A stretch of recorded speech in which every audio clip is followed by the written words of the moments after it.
when did the Renaissance start? Okay, so let's start with what is the Renaissance. The Renaissance is a period in art history. And remember, art history periods and the history book periods don't necessarily align. So they would actually, it would overlap the end of the Middle Ages and the beginning of modernism. Which in classical history, if you want to hold fast to the Middle Ages, you got to hold up to modernity, which starts in 1500. So Renaissance is this idea of the rebirth of classics. So this idea that antiquity and all that, like antique learning, that was a great thing to do, and we need to return to it. And we need to have that kind of deep knowledge about art and music and basically make humans the best we can. It's called humanism. And so in art, what that meant is you wanted very realistic artwork, but polished, real airbrushed. You wanted a use of a lot of symmetry, order, clarity. You want something that is easy to digest. So you should think of, say, this image where the church in the background, which is actually supposed to be a synagogue, though it looks a little bit like a cathedral, should be right in the middle. You don't want anything out of order, because order implies goodness. And so all kinds of really even faces, even pictures, things like that. So when did that start? When did it end? The end is actually a lot easier. So in 1517, we have the Protestant Reformation. And so that's the split of the Protestants and the Catholics.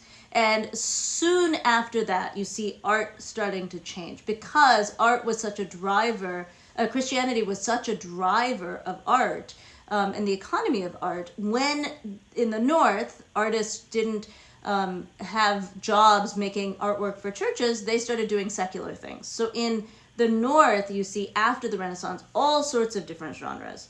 And then in the South, because the South remained largely Catholic, you see art that is very emotional. And we can do a video about Baroque later. But when you see something that's Baroque, and if you've ever said, oh, that photograph looks Renaissance, I'm almost positive you mean Baroque. Baroque stuff is really emotional, bright lights, sort of uneven, everyone's a little tippy. And if it gets really crazy, that's mannerism. But this is another video. Either way, we know what ends Renaissance because we can totally see it. It becomes very clear, and it's actually a very clear split. The date is a little bit dicey because it happens in different periods at different times. So sometimes somebody will say something from 1530 still looks very Renaissance. Something from 1517, though, could look very Baroque. So remember, all dates are always just sort of guidelines. So that's the end, but let's go back to the point of this video, the beginning. How do we get to this kind of order and naturalism and, humanism? Well, a lot of people point out that there's a major change in the 1300s in European society. The Black Death, the bubonic plague, decimates European civilization. Millions and millions of people die. And so a lot of scholars point out that after that moment, you see a desire. So one of the things that happens, for example, in the Catholic Church is they start commissioning scores of images of the Virgin Mary because they want to highlight women and Marianist artworks because there was a lot of suffering. These women have to be making more kids. We need more people in society. So sometimes the Black Death is seen as part of that. And actually there's a huge movement to not just images of the Virgin Mary, but also a specific iconography of the Virgin Mary.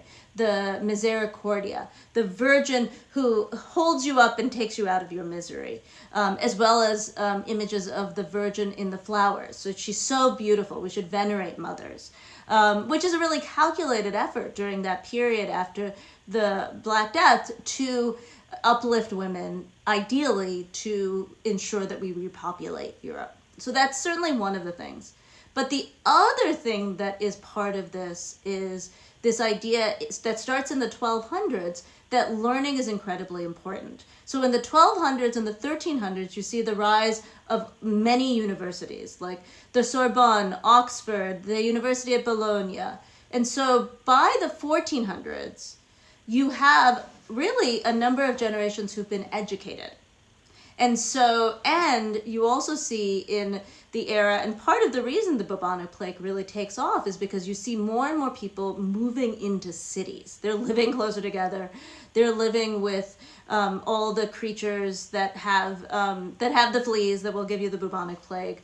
And so, but you're also seeing that when they're living together, they're sharing ideas.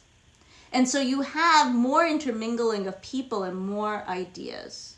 So does that mean that the Renaissance started after the bubonic plague? So is it the late 1300s?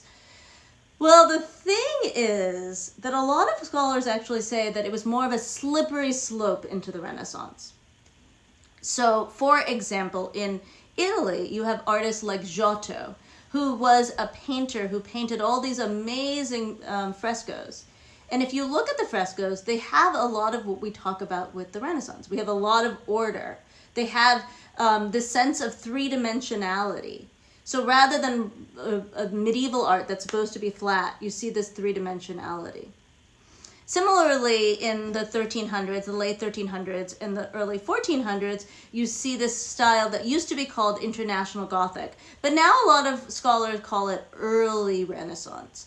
And it was something you really saw in France, but you also see it in Italy. And it had a lot of the hallmarks of Renaissance art. So, you know, a lot of dimensionality, but then just lots of gold.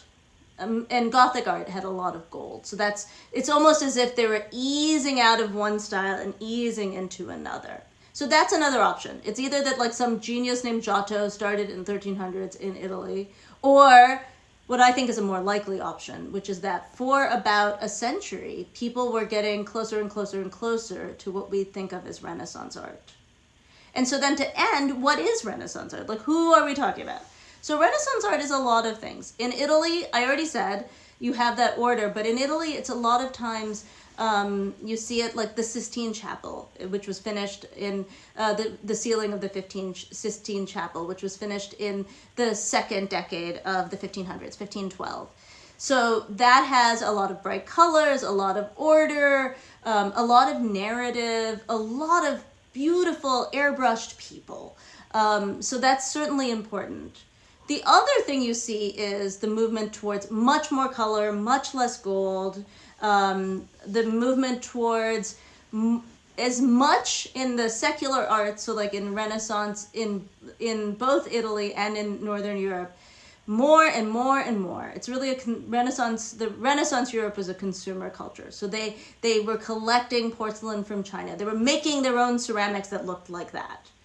And then finally, one of the biggest hallmarks of Renaissance art is this move to oil painting. And this happens with probably the seminal oil painter Van Eyck, who in 1434-33 starts really creating these amazing oil paintings, which is wholly different than the temper paintings of before. They're bright, they're colorful, and they have a very crisp edge. So you can get that realism, you can get that order, and get it in a way that makes people amazed.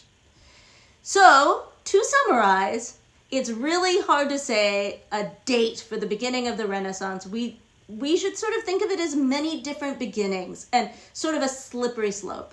Not to mention, it's somewhat hard to say the end of the Renaissance.